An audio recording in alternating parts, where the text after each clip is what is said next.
You are Locked On Wolverines, your daily podcast on the Michigan Wolverines, part of the Locked On Podcast Network. Happy Tuesday. We are back and doing it. Locked On Wolverines podcast, part of the Locked On Podcast Network, where it is your team every day. I'm your man on the ground, Isaiah Hole, publisher of Wolverines Wire through USA Today Sports Media Group. And we've got a couple things to get into. So the first and foremost thing is obviously the news of Jesse Minter interviewing for the Philadelphia Eagles, which could throw a whole wrench into the whole situations that we've been talking about for the last couple months. But we will see. There are other candidates out there. I will promise you that I will not remember their names, especially in the NFL. But nonetheless, we'll get into that. We'll get into a little bit of PFF's little mock draft with Will Johnson coming in at number 10. If you're not aware of what I'm saying and you're like, wait, what? They did a draft as if every single college football player was eligible. It didn't matter of status as far as if they actually could be in the draft. But they made a mock draft for this year, and they put Will Johnson at number 10 overall. So we'll get into that, and then we'll see where we go for segment 3 from there. Let the conversation go on as it is. I want to give a shout out to Rick Lempert, just because you've been a very staunch and wonderful supporter and listener, and I appreciate you. And I just wanted to give you that shout out on air. And that also goes for a lot of the others. I mean, I can throw out there Michael Wolf, my brother in metal, and Mark Zemke, Mark Z, and all of you who I'm in regular dialogue with about the podcast. So I thank you and I appreciate you. Let's get into the news from this morning. Mike, I don't know how to pronounce his last name, G. Garofalo, I believe. He reported that Jesse Minter has indeed interviewed for the Philadelphia Eagles open defensive coordinator job, since the existing one left for, I believe, was the Arizona Cardinals. Again, I'm not well versed in the NFL, and me being well versed in that doesn't really serve anybody. So it is what it is. But nonetheless, they do have that open position, and they interviewed him amongst others. I don't think that necessarily means like they've interviewed several others, including some who have already got ties to Nick Sirianni, the head coach of the Philadelphia Eagles. And the way that I look at this is, hey, if they call you, answer. You don't just say, hey, no. And obviously, if offered, I do think that he would probably take it, right? Because it's the NFL. Being a defensive coordinator in the NFL compared to being a defensive coordinator at a high-level college. And it's not just any NFL defensive coordinator job. It's the one that went to the Super Bowl and was the runner-up in the Super Bowl. But that said, I mean, there are others I think that are probably more likely to get the job, so I wouldn't press the panic button as of yet. We start hearing his second interviews and guys maybe that, like the one I mentioned whose name you couldn't put a gun to my head and have me remember what his name was, that has the previous ties to Nick Sirianni. That one is the one that makes sense to me. Someone who's already in the NFL probably makes sense to me, but they are doing their due diligence. Because this isn't like Mike McDonald, who already had, coached at Baltimore, coming back to Baltimore after a 1-year absence. He was heir apparent to Wink Martindale anyway, was given on a loan to Jim Harbaugh in the University of Michigan, and then they received him back. That's just kind of how that worked.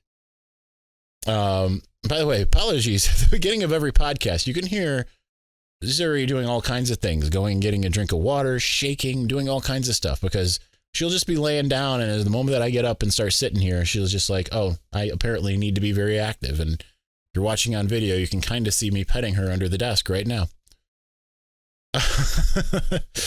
I digress. But I think with Jesse Minter, though, he does I believe, have aspirations to go higher in his career, just like anyone, right? And I think that when a Super Bowl runner-up calls you, you do everything, right? Because if nothing else, that's a feather in your cap and you're not burning a bridge. So I think that that's the right move for him. But yes, it's very disheartening to hear, given where you're at if you're, hoping to run everything back. That becomes annoying, to say the least. So it could potentially blow everything up for Michigan a little bit, because it was one thing to lose Mike Macdonald, but they had a backup plan and they were able to exercise that. I mean, Jesse Minter was a strong candidate, 1B to Mike Macdonald's 1A, to come here in the first place to run the system that he's running. So it's a little bit different because now you don't have that necessarily. Now there are options, certainly, if Minter ends up going to the NFL. But don't press that panic button yet. There's certainly some other avenues you can go down.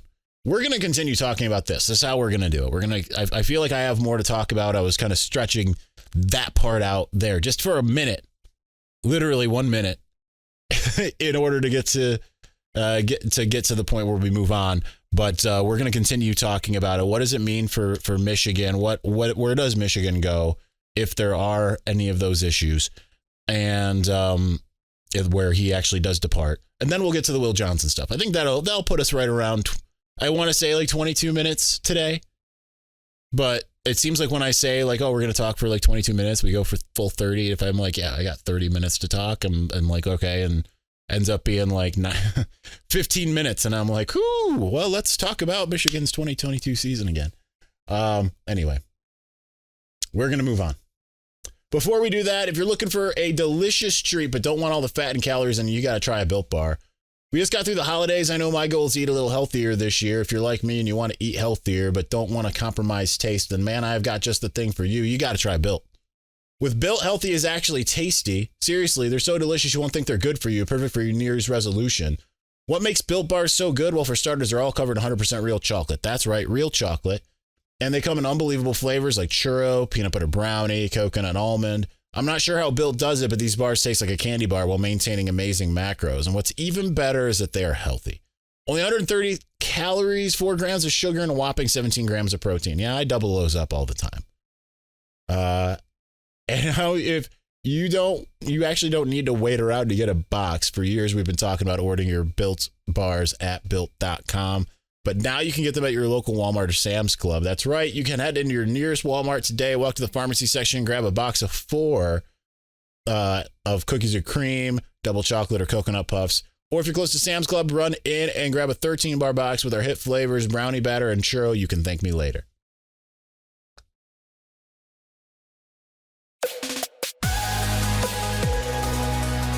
All right, let's continue this Jesse Minter discussion. So what happens if Michigan does in fact have the unenviable position of having to replace his defensive coordinator yet again for the 3rd time in 3 years?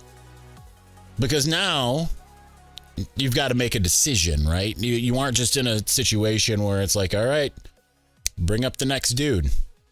That maybe you are.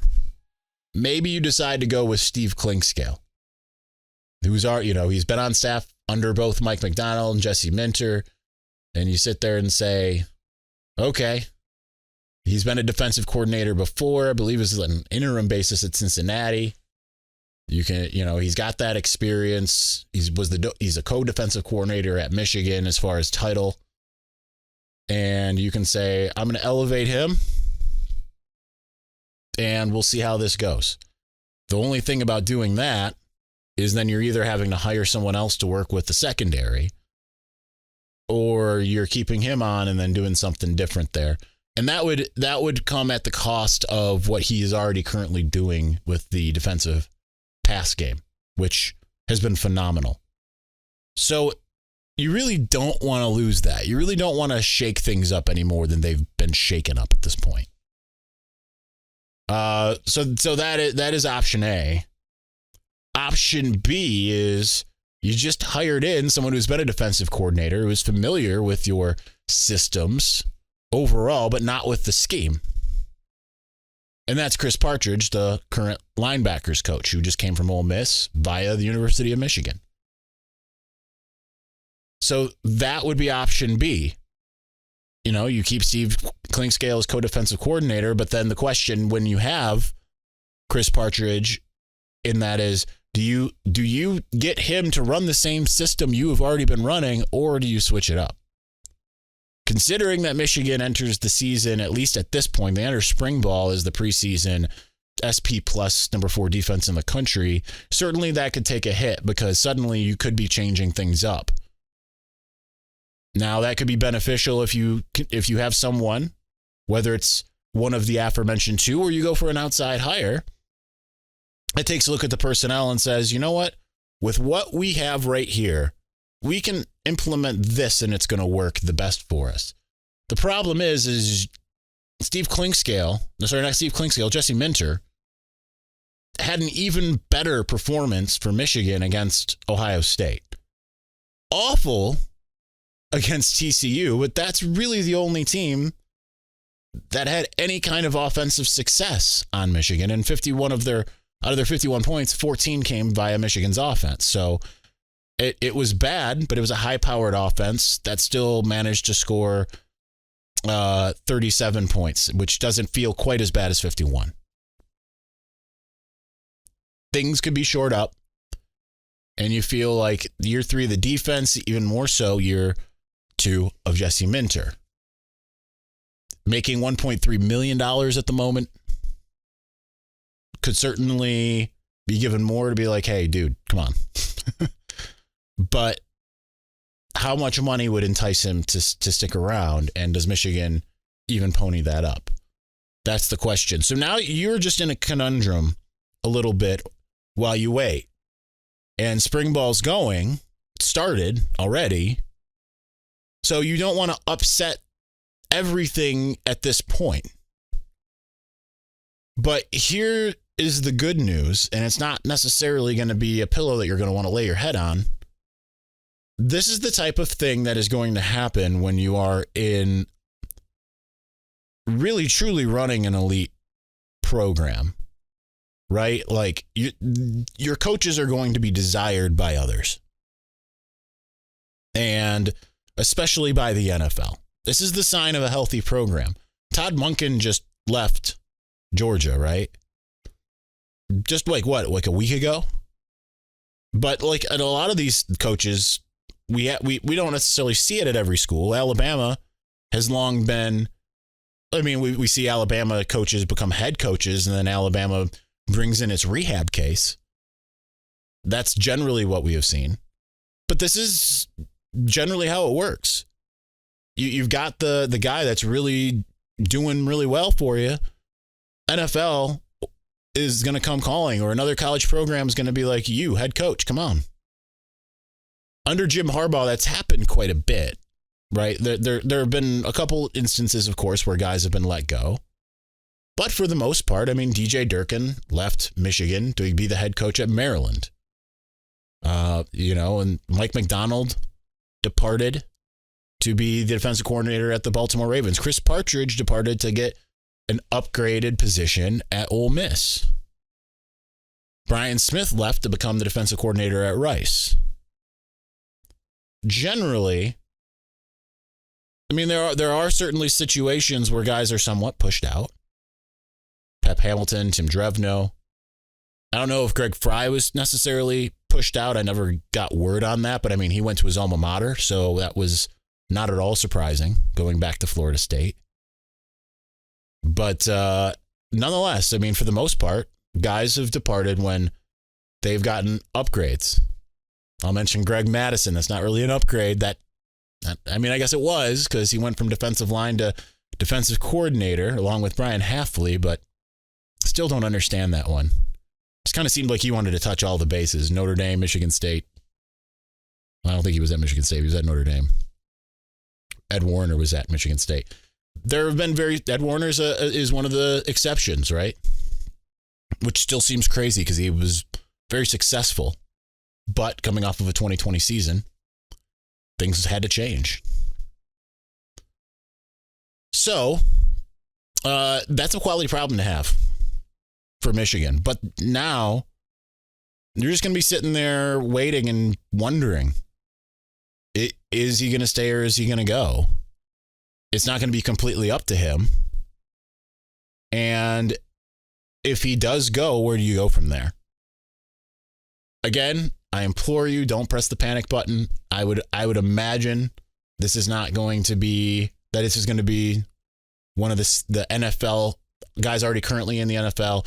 Jesse Minter does have the NFL experience, having coached the Baltimore Ravens. However, I do feel like they'll probably stick with someone closer in Nick Sirianni's circle. And then they will go from there and everything will be fine, at least for this year. But if that happens, you better have your eyes on next year, because you're not going to be able to retain for very long. Heck, it might be time to get Jay Harbaugh and say, how do you feel about being a defensive coordinator? He's done an amazing job at every position he's been. He could be that guy. All right. Let's talk about this draft that PFF put out, mock draft. Will Johnson at number 10 overall. Very interesting. Before we do that, listen, as a small business owner or hiring manager, you know that success in 2023 all depends on the team members you surround yourself with. That's why you have to check out LinkedIn Jobs. With LinkedIn Jobs, you can hire qualified candidates more efficiently by matching open roles with the people who have the skills, values, and experiences to help you achieve your goals. LinkedIn Jobs helps you quickly attract qualified candidates to your open jobs with targeting tools. They go beyond resume data by using insights from your job posts, company, and their 875 million member profiles to put your post in front of the most qualified candidates. Identify the most qualified candidates on LinkedIn Jobs and connect with them fast and for free. LinkedIn Jobs makes it easy to screen and rate applicants based on your job qualifications all on one platform. Just like Michigan needed to find the right team members and needs to continue to do so from, going from 2022 into 2023, so do you when you are trying to find your next candidate for your job. It's why small businesses rate LinkedIn Jobs number one in delivering quality hires versus leading competitors. LinkedIn Jobs helps you find the qualified candidates you want to talk to faster. Post your job for free at linkedin.com/lockedoncollege. That's LinkedIn.com/lockedoncollege to post your job for free. Terms and conditions do apply.